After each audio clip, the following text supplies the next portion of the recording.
Hello, everyone. I'm Professor Geek. Welcome back to the channel, and welcome to another book study. This is actually the final Shatterpoint book study.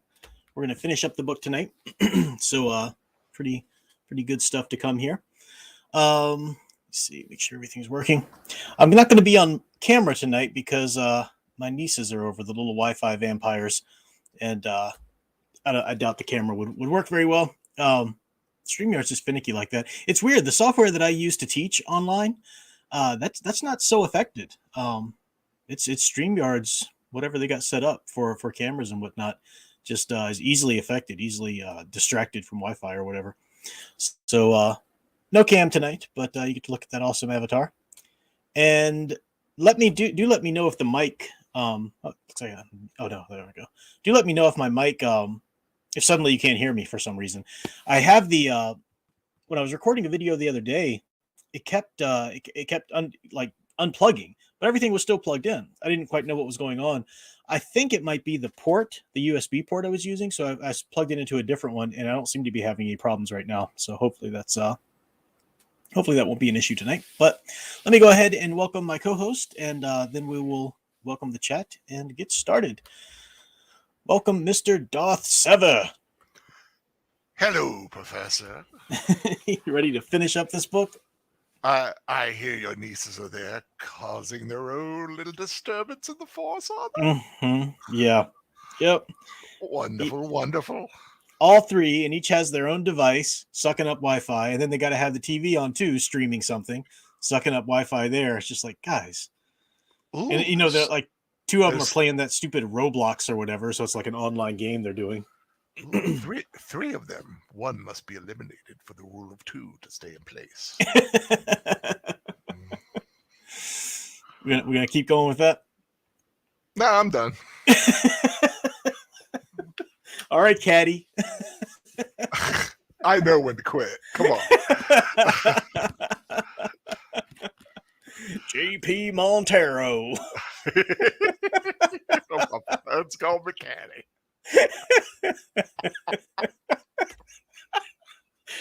Sorry, guys. Inside joke. Unless you've listened to my channel for a long time, then you might know it. Oh, man. Those days, I truly do. Oh, but welcome to the chat. Go Team Ghost Planet Forevermore. Good to see you both. Glad you're both there with us. Let's see. Anakin Solo, Darth Enigma. This is the last one, but glad I can make it tonight. Oh, yeah. Frank's. I always get your name wrong. Skiaka. I'm going to say Skiaka. Skiacha. Zetopia. Good to see you. Looks like we got more people watching. We're covering more than just the usual 3 chapters tonight because things kind of I don't know. Hang on, get this sweat jacket off because getting a little toasty over here. More than 3 chapters, I think, isn't there? Yeah, there's a lot more than 3 chapters. Oh, there's my dear sound engraver. She said, I almost totally knocked at your front door before checking if you were streaming. You could have come in and say hello. So what was I going to say? Oh, yeah. So it is way more than 3 chapters, but it's the ending of the book. It's the climactic battle, the action. Now, I'm not going to go through and give a play-by-play of each and every little part of the action because it speeds up, you know. But we are going to talk about what happens and how this ends. And what I really want to draw attention to is how this ending really ties up the theme of the book. And it's one of the reasons why this book makes Mace Windu really it really bumps him up in my list of favorite Jedi quite a bit.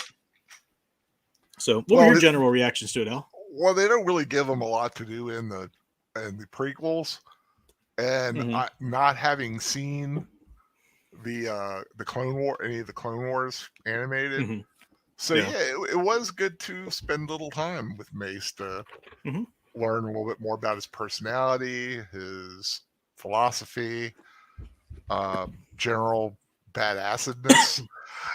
Yeah, exactly.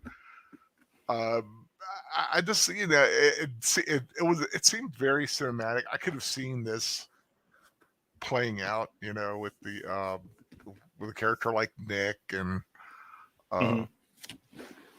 things like that. I think it would have been very, very interesting visual. The dark, the jungle and the heat and the sweat and it would have been brutal.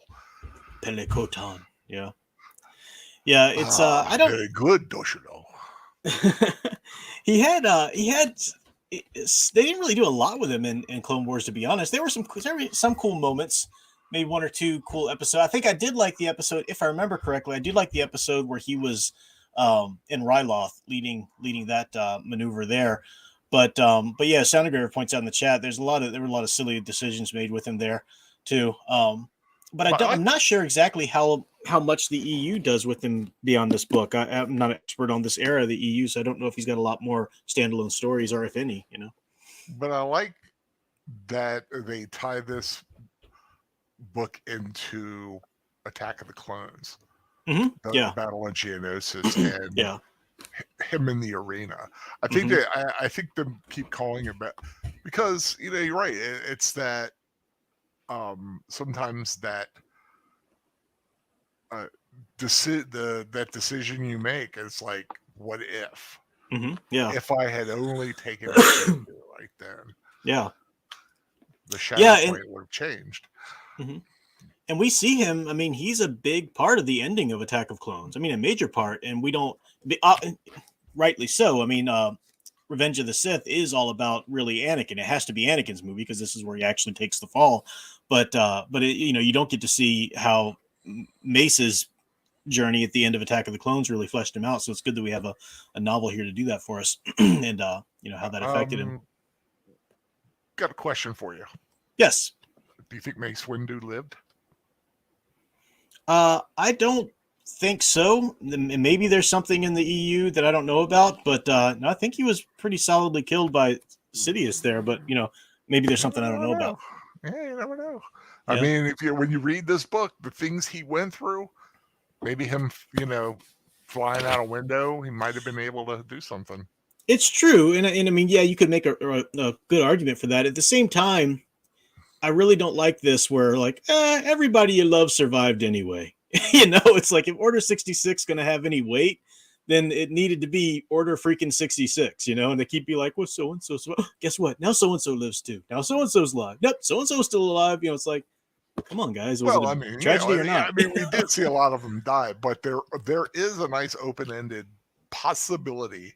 You could write it. You could write it somewhat plausible that a survival. And that's all I need is plausible. So last time, a couple weeks ago, we left off. Mace had just had kind of an encounter with Depa. She and Vaster had been sent to go do what's that? Real quick, are we doing 19 or are you starting on 20? I was going to start on 20. Oh, that's right. Yeah. I just looked at the last chapter mentioned in the last thumbnail and just worked at that because I don't remember numbers very well. We did pretty much cover chapter 19 in last stream. So if you happen to be following these later on recording, you just have to go back to the end of that. I just wanted 19. To be checked to see where I could start because we did have a little issue last time. Yeah. We're good now though. But he did end up with a little bit of a, kind of telling her like it is because she had been pretty brutal with Vaster when they were going in to claim, this part of the room or whatever. It's the what's it called? The Battle of something Pass. What is it called? LaShawn's Pass or that's not it. It's it'll show. The battle he just it'll had. Come up to me.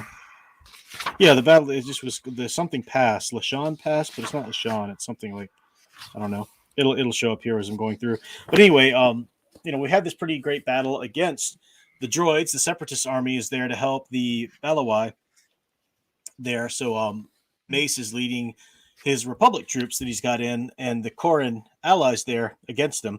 And Mace is, doing pretty well here. He's got, of course, Vaster's fighting on his side right now, and Depa was fighting with him for a time. In chapter 20, though, we get his plan because he just told Depa at the end of 19 that he's not just about taking the capital of Pelek Ba. He's not just about taking the planet. He's there to take the whole system back for the Republic, he says. So pretty, lofty goal there. And in chapter 20, we get sort of the lay of the land a little bit.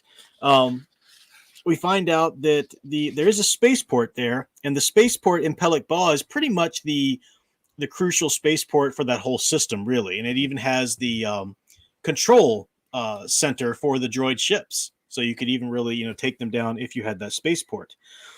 And that spaceport right there is monitoring one of the spaceships that is, it's been wounded. Let me see if I can find it.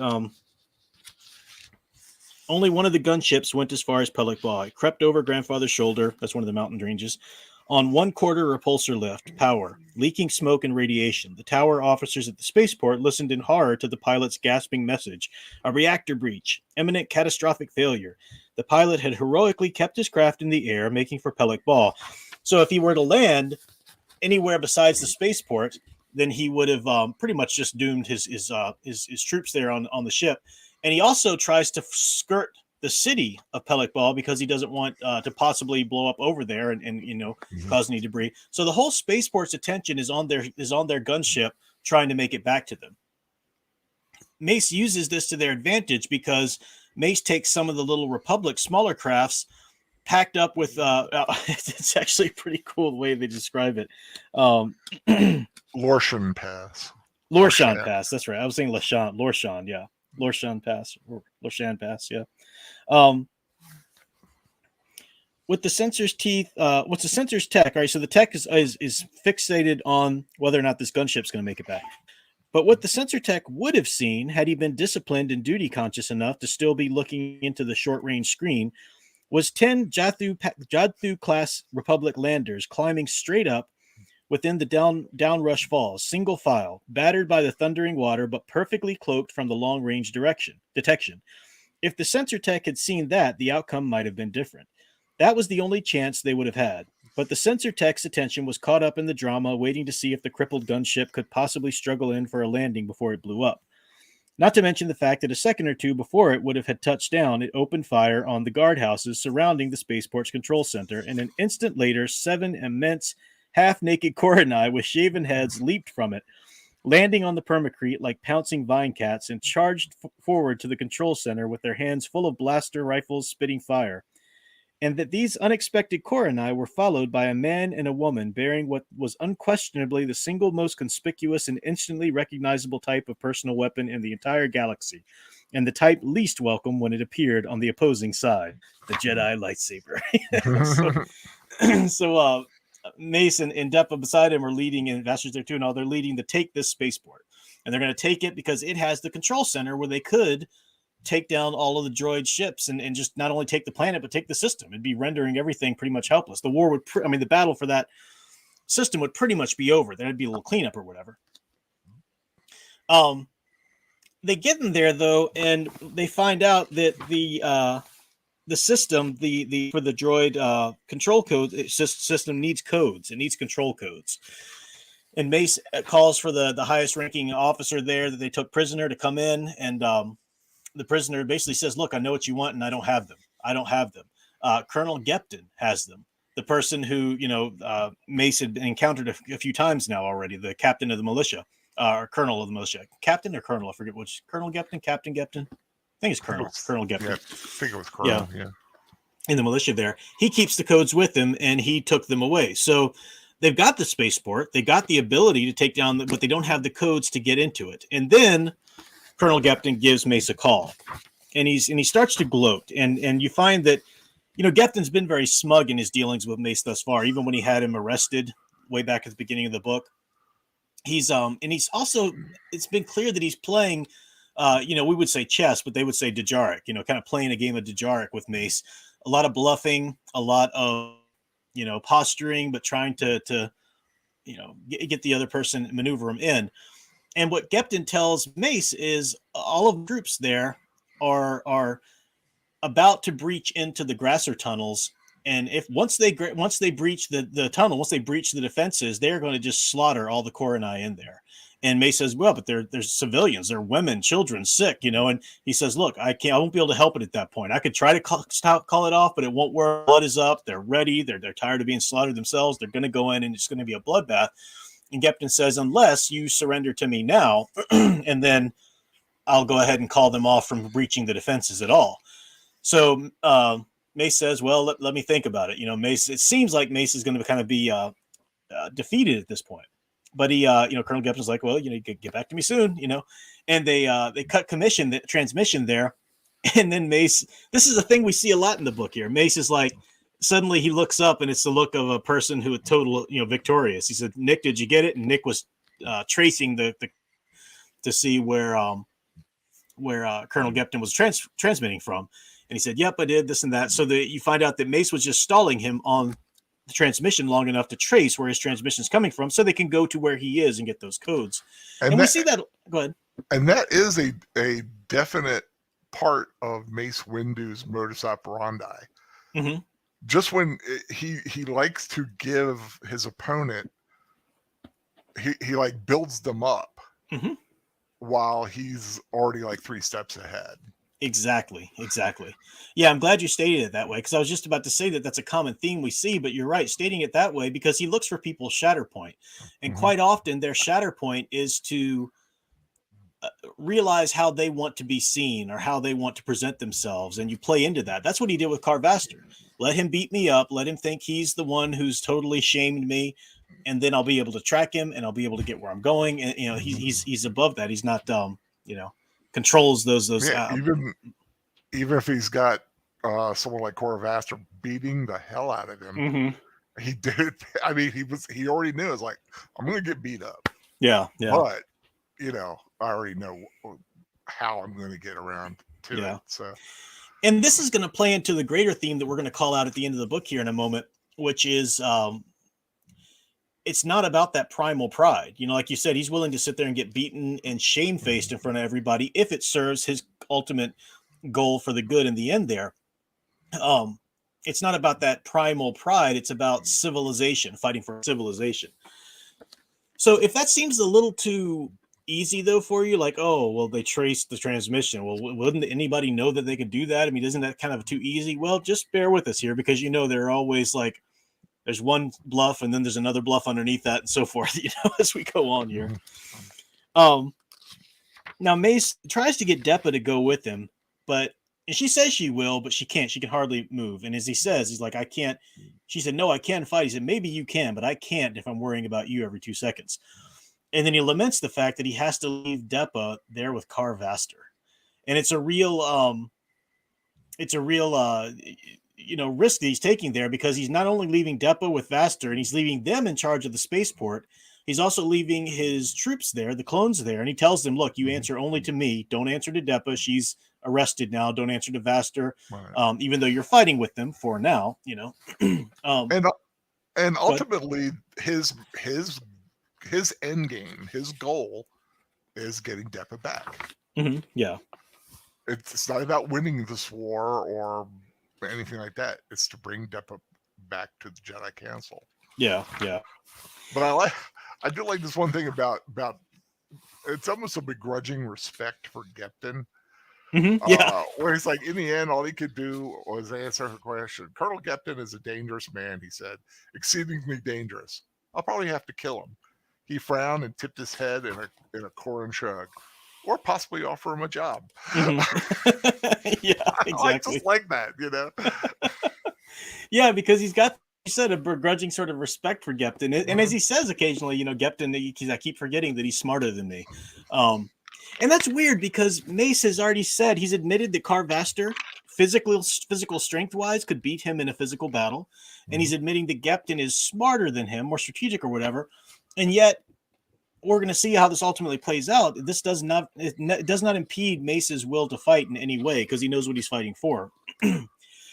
He's got his mission here. He's going to go to the place, he says he's going to the place where they trace Gepton's transmission, excuse me. And he's taking a small crew. It's just him, Nick, and then Chalk to fly the ship. Chalk, our Corin, she's still wounded from before. She's still healing and wounded more. They get her in the ship and find out she's even more wounded, and to the point where Mace is like, you need to go to a med center, and she says, no, people need me. People who I care about will die if I don't fight. And it kind of touches Mace, because he thinks about that's really what he's doing too. He thinks about all the different wounds that he currently has. There's still the bite wound of Vaster in his arm, the infected this, the bruised this, the broken this, all these things. And he says, when this is over, you and I both are going to a back to tank. Yeah, but I like what she said. What she says is like, our endangered people I love, can hurt later me. Yeah. It almost comes down to the line from Predator. I ain't got time to bleed. It's kind of that kind of mindset. Yeah. And that's exactly what Mace is doing. Mace is all kinds of beaten to pieces, but again, it's people I love, and it has more to come. Exactly. Oh my gosh. Yeah. So as they're about to take off, though, it's interesting. They see Car Vaster running out to them, and he's the one that before Mace and him had just been about to go to blows to try and kill each other on that cliff before the attack came, and they find themselves fighting on each same side. And Car Vaster jumps on the top of the ship. They hear the clank, which they assume is his vibro shields, clanking into it to jump on the ship. And he's basically telling Mace, thank you for the victory you've delivered to us. I will. You are my brother. This and that. And Mace, of course, is saying, "Well, you're not mine. Get out of here. This was just convenient." And, rightly so, because Vaster's not changed. He still wants to kill everybody. On their, they do have to do some fighting. Chalk gets pretty wounded. It's pretty sad. She gets pretty wounded there, and eventually does succumb to her wound. And it's interesting here because on the one hand, you're like, oh, she was such a cool character. But I do think she had to die so that we could see this wonderful scene with Nick. He's been the smart aleck who tried to defend the Corran's ways, though we do see that Mace was able to break through that to his heart. And he is, he's on Mace's side now. And these were two people that he didn't, this was a person Mace didn't think he was going to get along with originally, And it's but we really get to see Nick's humanity, not just care for children, but really his hopes and dreams. He had a thing for Chalk, but never told her. Yeah, that kind of came out of nowhere. Well, I'm not saying it came out of nowhere, but you can really sympathize with him. Mm-hmm. Yeah, he had that unrequited. Well, as far as he knows, it was unrequited love, and to always put it off. What if he had done something different? And he never took the chance. They're on their way to this base where they trace the transmission, but Mace tells Nick, here's the thing though, Gepton's not there. And Nick's like, well, then what the freak are we going there for? What's the plan? And Mace has thought this through. He's figured out Gepton's move. He said Gepton is smart enough to know we would have traced that transmission. He's smart enough to let us trace it only if he could forge the signal to seem like it was coming from a different place. So Nick's like, well, where would it be then? And Mace said he's got to be somewhere where he's got enough computer power and to actually forge that transmission signal. And they figure it out. It's going to be back at the at Mace's connection at the beginning, the woman who had died. When he got arrested to see Colonel Gepton to begin with, they're going to her cafeteria, so to speak, where they got all that there. Who you're talking about? Well, he knows. This is like, well, he knows that I know that he knows that I know exactly that he knows. Yeah, and it's like that continuing buildup. Yeah. And I do have to mention here, though, that we find out that the Corrans in charge of the spaceport are now just going to rain down terror on the Pellic Ball. This is a civilian city. They're not even going for military centers. They're just going to rain down terror because, remember, Vaster's still in charge back there. He left the troops there, but, what are they going to be able to do, really, for Vaster? Depa's kind of on Vaster's side. So, they start raining down terror. There's a transmission of Vaster coming up, kind of this big, larger than life transmission, talking to Mace, telling him this and that, and says, I'll always remember you. And Mace is like, I'm not going anywhere. Then Mace remembers the click that they heard when Vaster jumped up on their spaceship, and he realizes he planted a bomb on his spaceship. And that's what Vaster did. Vaster was going to kill him. You have a noble death. We'll always remember you well for what you did for us.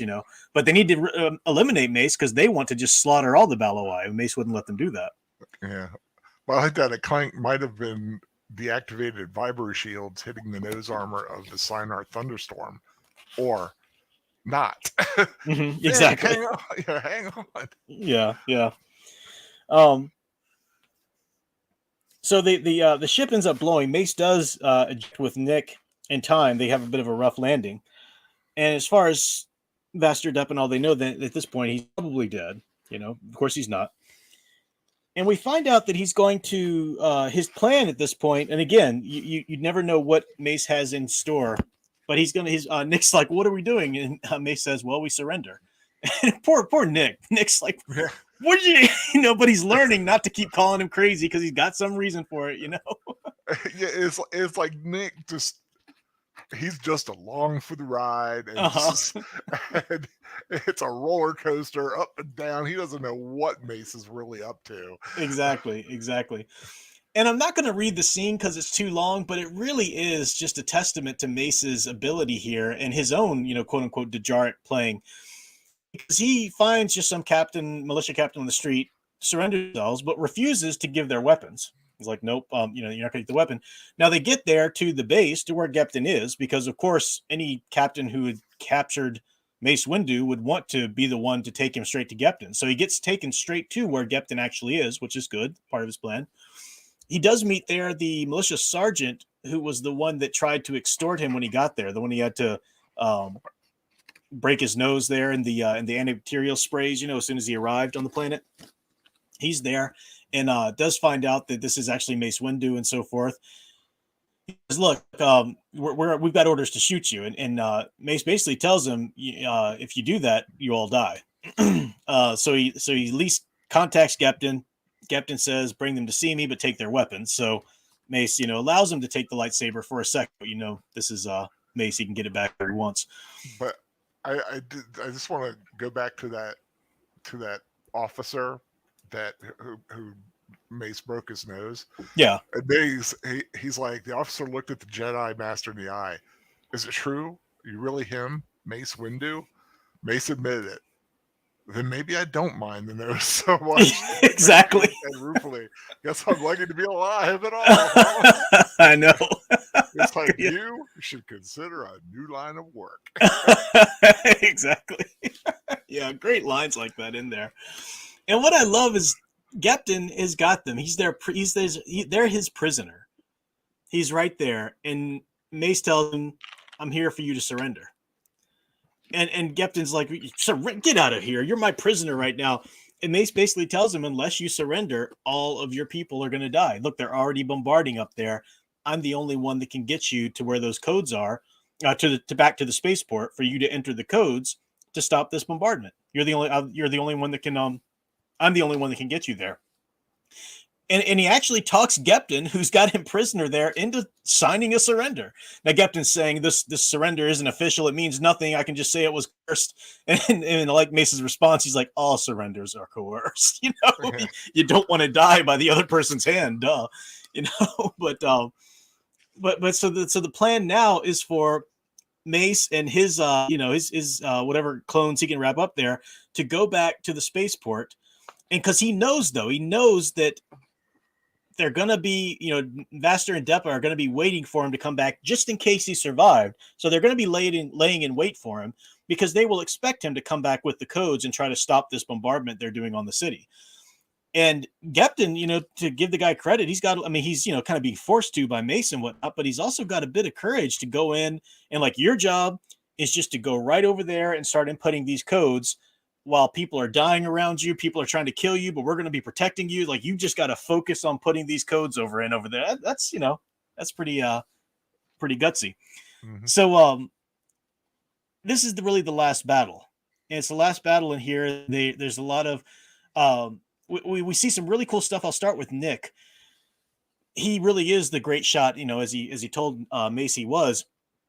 And he's taking out some of these act dogs, those trained individuals that were, Vaster's sort of right-hand man.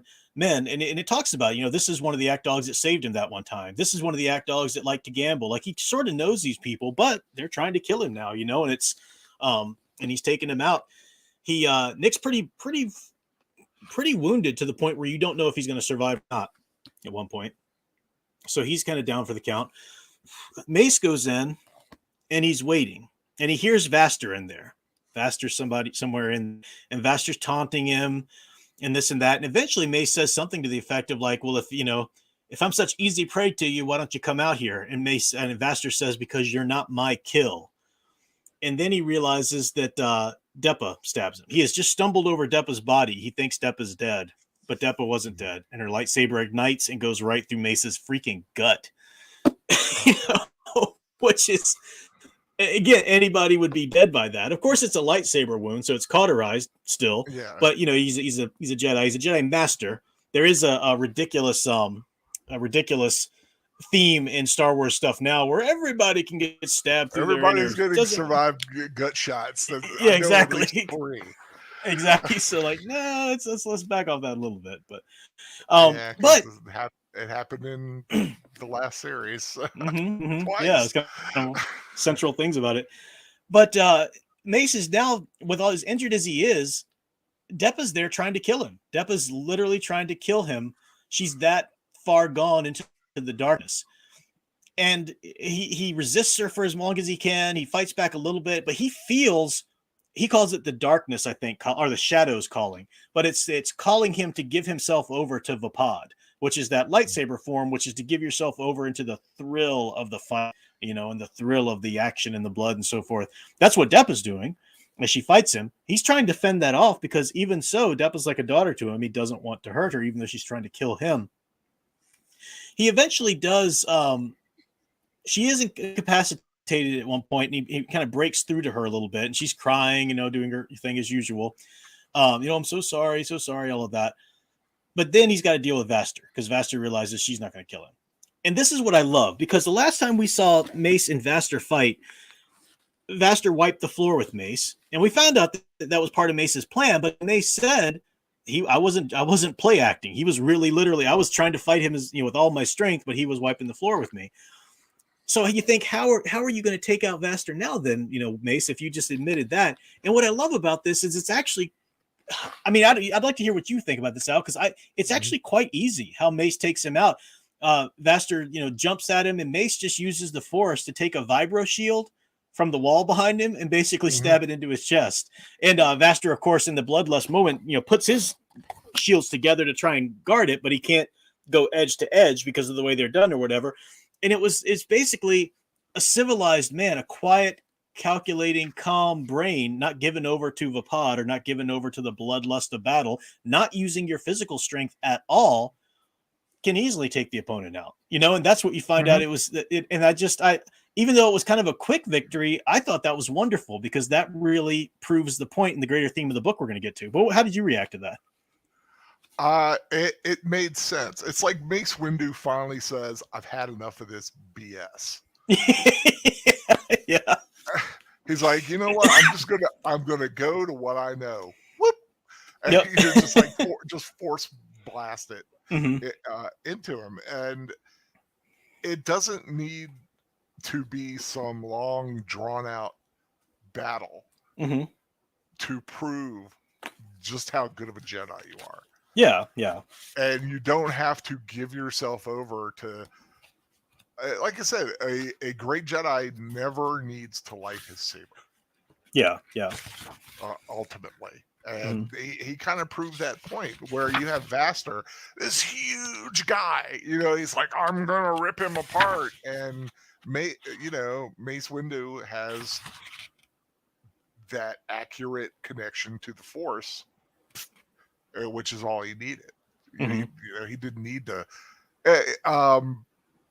Indiana Jones with the gun. Yeah. He didn't need to like fight this big guy. It's like boom. Just you use. I mean, it's a weird analogy, but you get what I'm talking about. Yeah. No, I get what you're saying. He fought smart. And it's also important to say that he doesn't kill Vaster. As he told Vaster to his face before, I'm here to arrest you. I'm going to arrest you and take you, my prisoner, back to the Republic. And Vaster just laughs at the ridiculousness of that comment. And so I want to read a long portion of the end that really sums it up so beautifully, but I do want to talk about what happens here first. So they're able to put the codes in and so forth. The system, is one. Mace talks about the denouement of this and how they wrap things up. He does not leave an occupying force on the planet, because then that would just be like the Balawai did, for the Korans and whatnot. Mm-hmm. The militia is returned to a police keeping force, not soldiers anymore. We find out that Gepton actually wasn't guilty of any atrocities. He was all bluffing. Even the soldiers he said were there ready to slaughter, the civilians, that wasn't even a thing. He was bluffing. And Gepton actually does enroll in the Republic. and Mace is like, yep, we'll need him in the intelligence section. Hey, gave him a job. I know, exactly. He reminds me so much of Louis from Casablanca. It's a good way of putting it. He's ultimately, he's bad. He's not the best guy in the world, but ultimately he has a purpose. And he cares about his planet, his people. He's a Koran who lives in the Balawai city there. Yeah.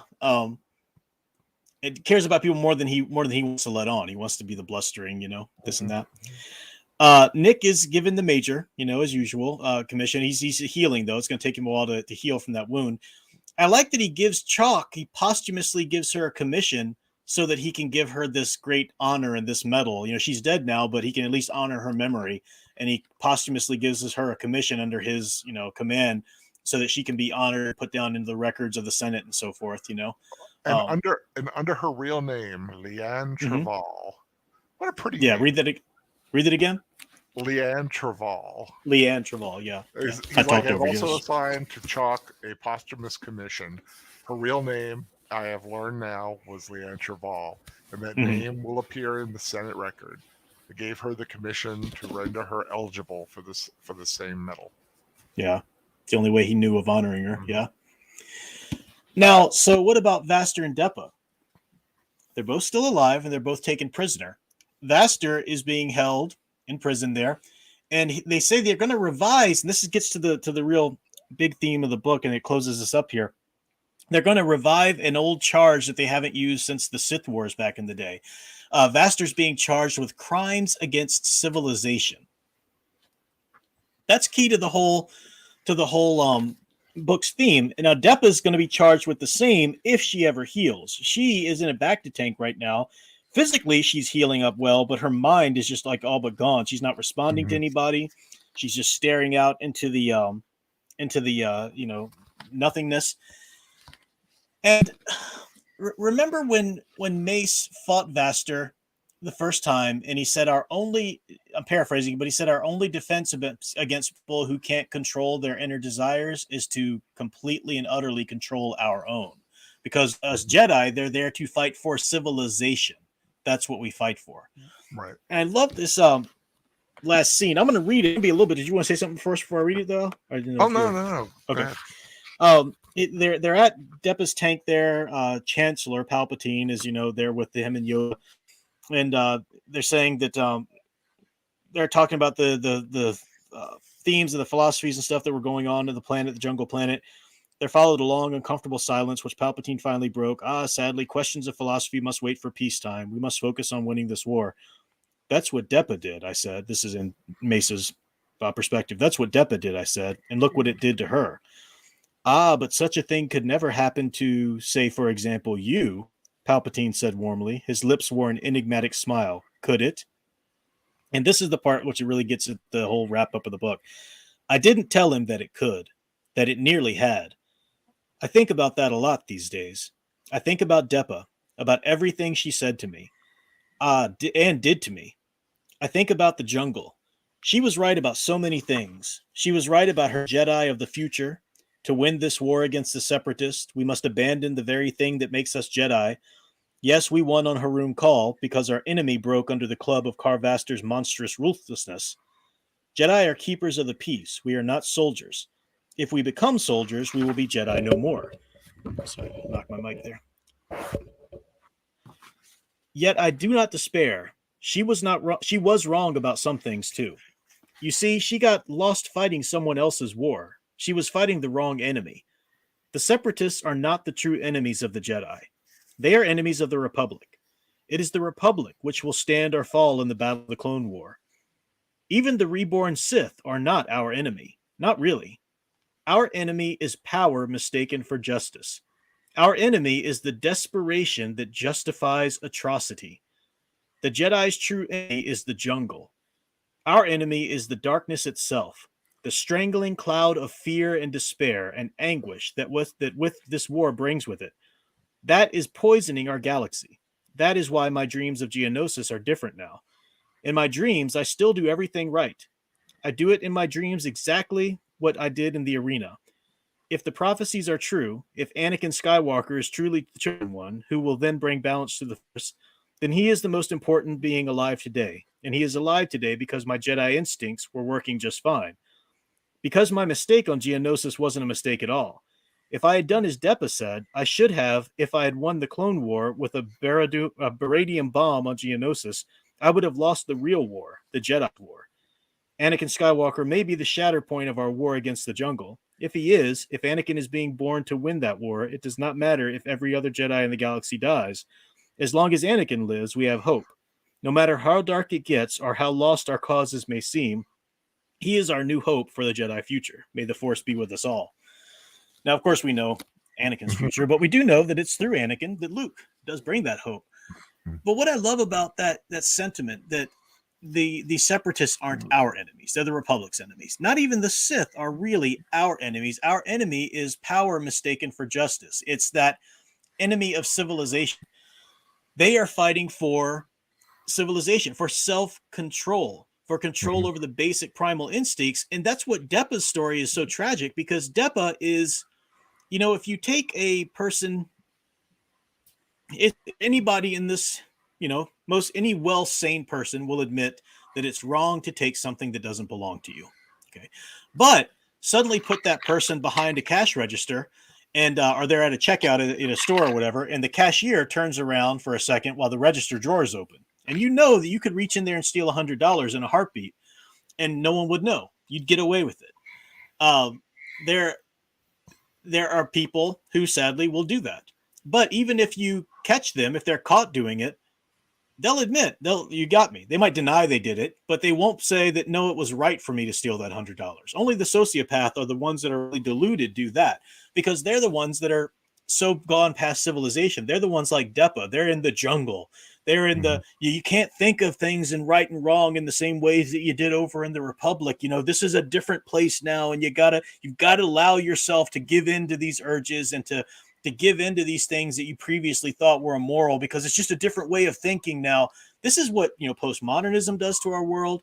This is what, even before postmodernism, this is anybody who tries to justify, as Mace said, atrocities, any justification of these atrocities.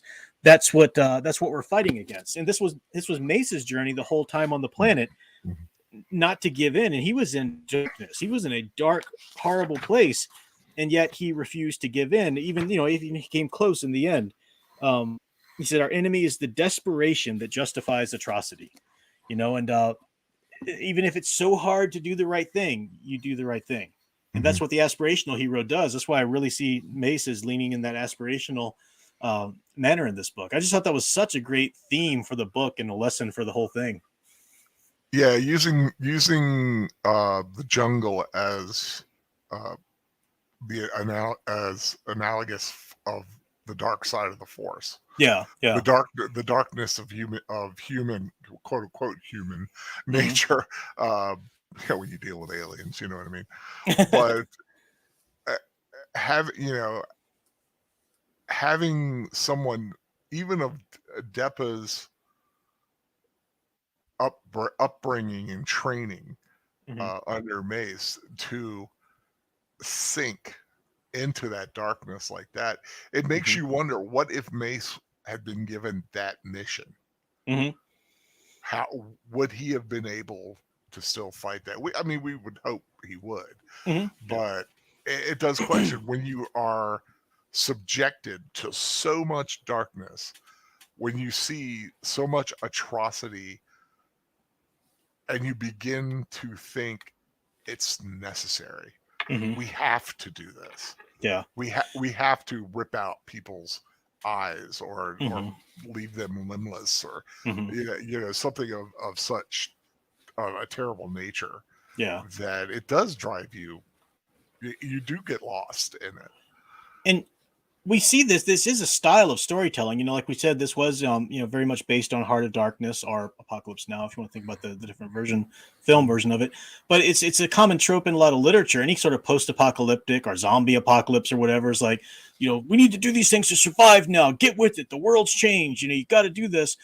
And in so doing, you lose your own humanity, once you accept that. And even the question of, and I know you weren't saying this, Al, but it's like, well, anybody who was exposed to that much darkness, surely they do the same.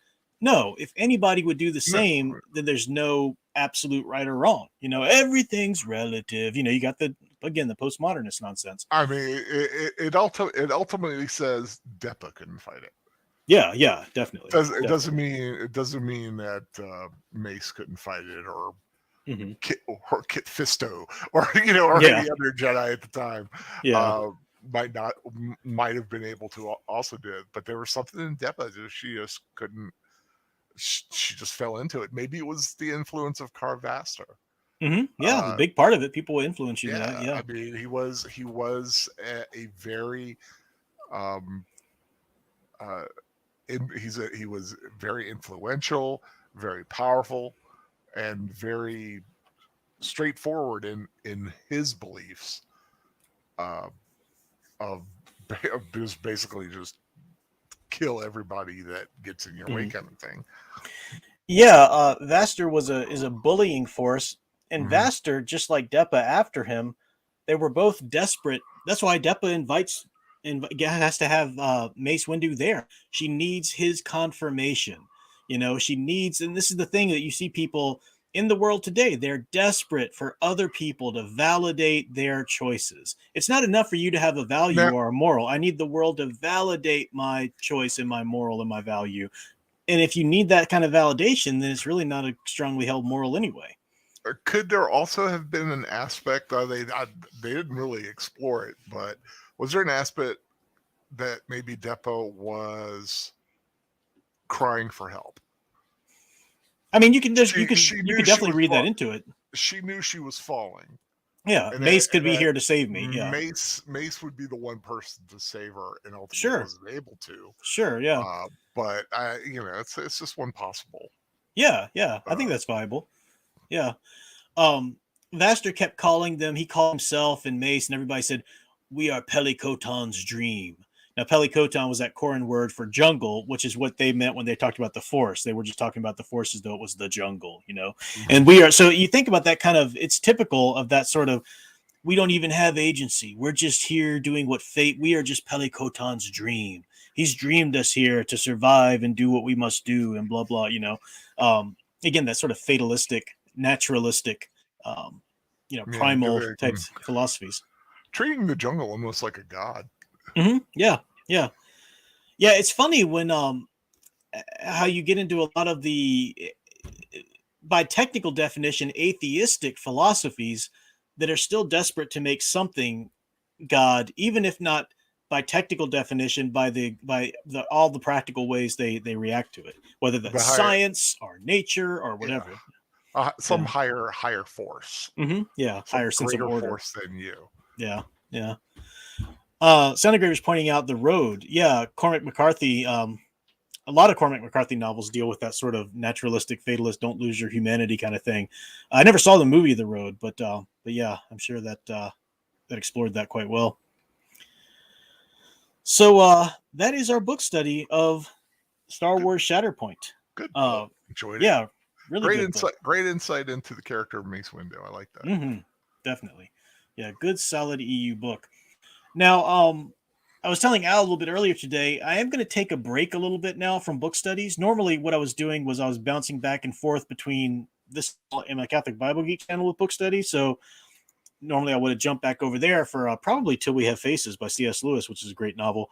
But I'm going to need to take a little break though, because I've got another semester's worth of teaching starting up this month, and I need to plan for that, get my feet, firmly into that. And, it's going to be a little hectic to prep and do book studies weekly for right now. You and your real job. I know, right? Let's just stop all that nonsense. Just do what's important, like YouTube. So going to take a little break from these, but it will give me some time too, because I need to get back to my Star Wars EU reviews. I was kind of going in order, and I need to finish up the wonderful Knights of the Old Republic buses that I have and do a review of those and move into that. But yeah, so I'll keep everybody posted if when we can look like we might do a book study again. But I just need to take a little break for a bit. Mm-hmm. Darth Enigma says the absolute worst justification is the greater good. Exactly. What is the greater good? It's whatever we want it to be, to justify any action we take, no matter how violent or how cruel. Yeah, that's it's utilitarianism versus deontology, and yeah, it's a dangerous road to go down. Definitely, the ends justify the means. Yeah, thanks, Go Team Ghost Blanco. Appreciate that. So yeah, that's our study. Al, what's coming up from you? What is coming up for me? Well, right off the bat, Saturday night on Big Al Presents Films with Friends, we are going to be enjoying not an old movie like we've been watching, but something very recent. Rampage, starring Dwayne "The Rock" Johnson. Nice. It is August. I'm going ape in August, and this is the first one.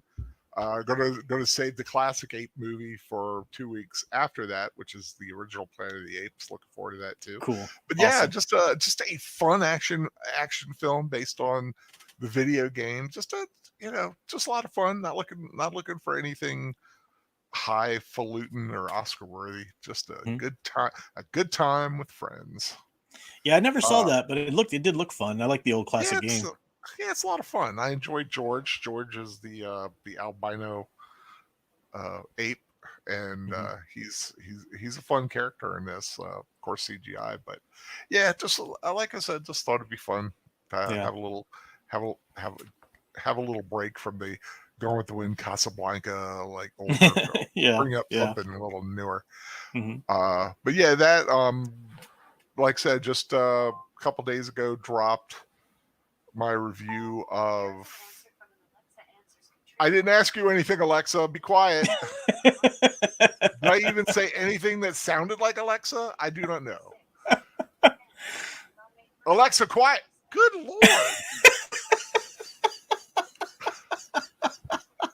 I was going on like talking about something about I don't know what triggered that. But anyway, I dropped a review for Hulu's Prey. I'm sorry, I got all discombobulated. Flustered. Yeah, discombobulated and flustered there. But yeah, check out my review of Prey. Good, short. It's a good film. I liked it, and hoping to maybe do something else. And we'll see. I'm gonna start thinking about doing movies on a Friday, once in a blue moon. Nothing this week. Well, I don't know. Who knows? But yeah, I might journey out and do an extra movie every now and then with some people out, other than the typical Saturday night group. Get some new people. If anybody is interested in watching a film with me, let me know. I'm willing to watch anything. I watched Star Trek V with the Birdman a couple weeks ago. And at some point, you and I are going to do that. I don't know if we've announced what movie it is, but the movie we were talking about. We're going to be watching. Well, I actually I thought that was a cute movie. So yeah, we'll have fun with that. But we did Mannequin. Like I said, I'm willing to watch anything with my friends. You even watched Andrew McCarthy. Yes, I did. And sharing it with a friend sometimes takes the edge off of a bad film. Or a film, not necessarily a bad film, but a film that may not be up to your liking sometimes.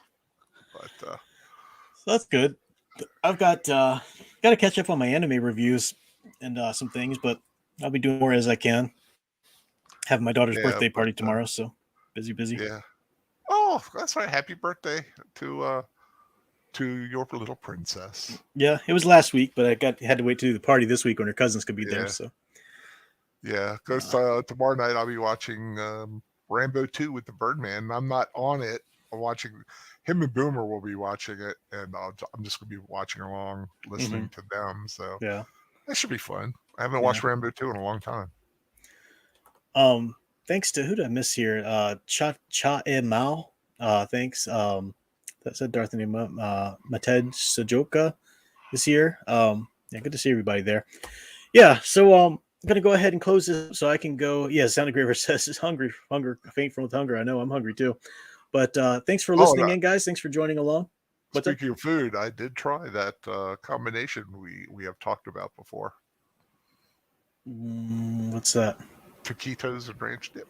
Oh, good. Yeah, that's what actually I'm having tonight. Yeah, Yeah. those taquitos and Lay's ranch dip. Good stuff. Well, I had the store brand ranch dip. Yeah, which is fun. All right, folks. Well, thanks for watching, and until next time, keep enjoying and digging deeper into the hero stories you love. Goodbye, Doshulu. You're not my Doshulu.